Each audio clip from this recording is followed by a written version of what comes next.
আলহাজ মোশাররফ হোসেন খোকন ভাই, আমরা বিভিন্ন জায়গায় ঢাকা ৭ আসনে বিভিন্ন অলিগলি এবং আপনার মেন রোডে দেখা যাচ্ছে বিভিন্ন পোস্টার ব্যানার, মনে করেন এই মাথার থেকে সেই মাথা, সেই মাথার থেকে এই মাথা।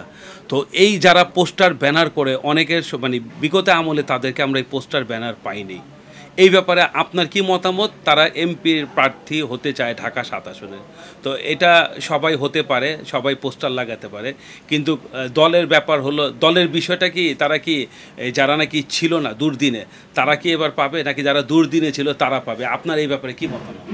ভারপ্রাপ্ত চেয়ারম্যান জনাব তারেক রহমান প্রতিদিন ৩ ঘন্টা ঘুম মনে হয় না যে ৩ ঘন্টা উনি ঘুম আসে।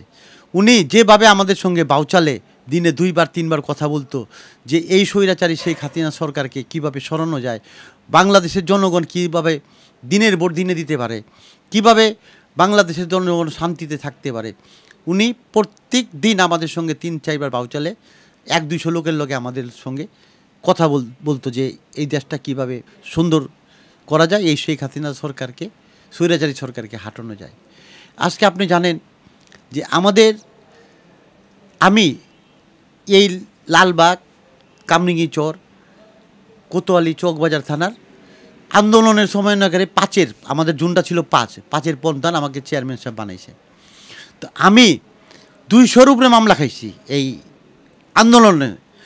যতবার জেল লেগেছি, কোনোবার ৪ মাসের নিচে আমি জেলের থেকে বাইরে হতে পারি নাই। আমার নামে ২০০-র অধিক মামলা এবং আমার নামে জেল, আমার ২ ছেলের নামে মামলা। যত লালবাগে যত জায়গায় মিটিং দেখেন আমার নেতৃত্বে, আমার সভাপতিত্বে এই মিটিংগুলো হয়েছে। আমি মহানগরের যুগ্ম আহ্বায়ক ছিলাম।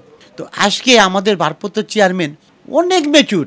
যদি কেউ মনে করে যে উনি লন্ডনে থাইকা কিছু বুঝে না, যে কে আন্দোলন করছে, কে করে নাই, কে পোস্টার লাগাইতেছে, কে কয়দিন জেল খাটছে, কে কয়দিন কোন অনুষ্ঠানে কোন মিটিংয়ে কত লোক লয়ে আসে, কীভাবে ছিল, বাড়িতে আওয়ামী লীগের লোকে না ঘুমায়া ছিল, আমাদের ভারপ্রাপ্ত চেয়ারম্যান তারেক রহমানের কাছে পুঙ্খানুপুঙ্খানু সব খবর আছে। আল্লাহ উনারে এতই বুদ্ধি দিছে, যারা মামলা হামলা খাইছে, যারা আন্দোলনে ছিল, যে যত কথাই বলুক, যত বড়ই পোস্টার লাগাও, ইনশাল্লাহ যারা আন্দোলন করেছে আমাদের ভারপ্রাপ্ত চেয়ারম্যান তারাই মূল্যায়ন করবে, তারাই নমিনেশন দিবে ইনশাল্লাহ। খোকন ভাই, আপনার কাছে আমার একটি প্রশ্ন ছিল জনগণের হয়ে। জনগণ আপনার নির্বাচনের আগে এরা বিভিন্ন সময় বিভিন্ন প্রতিশ্রুতি দিয়ে থাকে, মঞ্চ কাঁপিয়ে তুলে। মনে করেন যে বক্তব্য দেয়, ওই বক্তব্যের সাথে মানে আপনার নির্বাচনের পরে, মানে নির্বাচনের জয়যুক্ত হওয়ার পর তাদেরকে মূল্যায়ন করে না নেতা কর্মীদের, এবং যে বক্তব্য দেয় বক্তব্যের সাথে কথার সাথে কোনো কাজের মিল পায় না। আপনি কি তাদের মতন একজন, নাকি আপনি ব্যতিক্রম? একটু বলবেন আমাদেরকে, লক্ষ লক্ষ দর্শক শ্রোতা থেকে। আপনারা জানেন আজকে 17টি বছর আমাদের নেতাকর্মী এত হামলা মামলা খাইছে, একজন নেতাকর্মীও কইলাম আওয়ামী লীগে যায় নাই। তো আজকে আমি খোকন এই এলাকার 20 বছর কমিশনার ছিলাম। আমার এই এলাকার 24 নম্বর ওয়ার্ডের জনগণ আমাকে কেন ভালোবাসে? আমি এই এলাকায় উন্নয়ন করছি, চাঁদাবাজি নষ্ট করছি।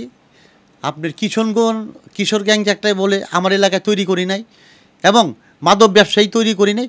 আমি এলাকার উন্নয়ন ছাড়া আমি কিছু বুঝি না। আমি এই এলাকায় 32 জন হাজি সাহেবকে দিয়ে আমি পঞ্চায়েত বানিয়ে তাদের দিয়ে বিচার করাই। আমি কোনো বিচার করি না। আমি বলি যে আমাকে উন্নয়নের কী আছে বলেন, আমি উন্নয়নের পাগল। আমি 24 নম্বর ওয়ার্ডকে যেরকম উন্নয়ন করেছি, ইনশাল্লাহ 7 আসনকেও আমি এর চেয়ে বেশি বেশি উন্নয়ন করার চেষ্টা করব। এলাকার জনগণ আমার জন্য যদি একা না করে, আমি তার জন্য 100 আনা করার জন্য প্রস্তুত থাকি সবসময়।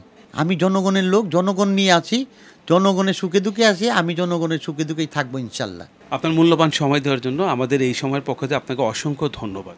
এই সময়কে আমিও আপনাদেরকে ধন্যবাদ জানাই যে আপনারা কষ্ট করে এই বক্তব্য নিলেন। আপনাদেরকেও আবার আমার 7 আসনের জনগণকে আমি ধন্যবাদ জানিয়ে আমার বক্তব্য শেষ করছি।